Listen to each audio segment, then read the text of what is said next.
Il gonfalone del Veneto ha sventolato sulla facciata di Palazzo Balbi per accogliere il ministro agli affari regionali Erika Stefani in città per incontrare il presidente Zaia a un anno dal referendum per l'autonomia che lo scorso 22 ottobre ha portato alle urne 2.400.000 veneti. E questo anno l'abbiamo utilizzato, fra l'altro con un governo abbastanza sul vacante, l'abbiamo organizzato per redigere il progetto. Oggi il contratto è pronto dal 2 ottobre e quindi l'attesa per noi inizia dal 2 ottobre, ce l'ha sul tavolo il Presidente del Consiglio, è un bel contratto perché parla di 23 materie ed è solido per un'autonomia vera.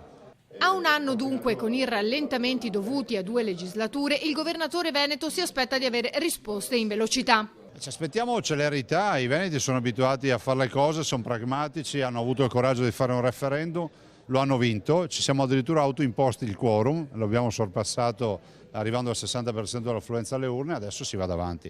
Del resto questo cambiamento epocale non riguarderà solo il Veneto ma riguarda l'Italia intera perché tutte le comunità dovranno avere la loro autonomia.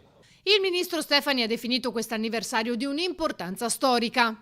La Regione Veneto ha fatto un lavoro enorme, e un lavoro al quale è seguito il lavoro della Lombardia e dell'Emilia Romagna. Io il punto della situazione lo ribadisco, noi abbiamo fatto i tavoli tecnici per il Veneto e la Lombardia, il Veneto ha già prodotto una bozza di intesa già agli inizi di ottobre. Oggi ho ricevuto proprio così durante la conferenza stampa la bozza dell'intesa che ha redatto la Regione Lombardia. I tavoli tecnici per l'Emilia Romagna sono già cominciati.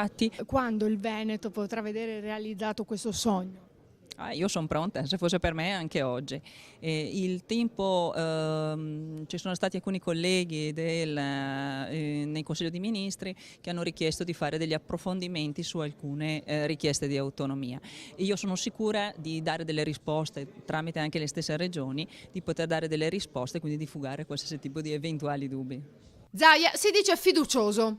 Io sono fiducioso sul piano politico perché i compagni di viaggio al governo, i pentastellati, i grillini, chiamateli come volete, si sono spesi per il referendum del Veneto a favore del sì e sono gli stessi che hanno firmato con noi un contratto di governo che prevede l'autonomia del Veneto, sono gli stessi che hanno votato con noi un DEF che prevede l'autonomia del Veneto e della Lombardia e di chi ne ha fatto richiesta. Questo sotto profilo politico, sotto profilo umano, mio nonno mi diceva sempre che solo i mone non cambiano idea, per cui c'è sempre tempo per migliorare.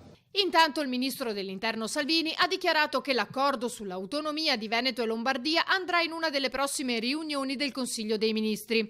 Ho sentito Luca Zaia questa mattina e sentirò Attilio Fontana, ha detto. Conto che arrivi in uno dei prossimi consigli il provvedimento attuativo sull'autonomia del Veneto, della Lombardia sicuramente e mi auguro anche dell'Emilia Romagna.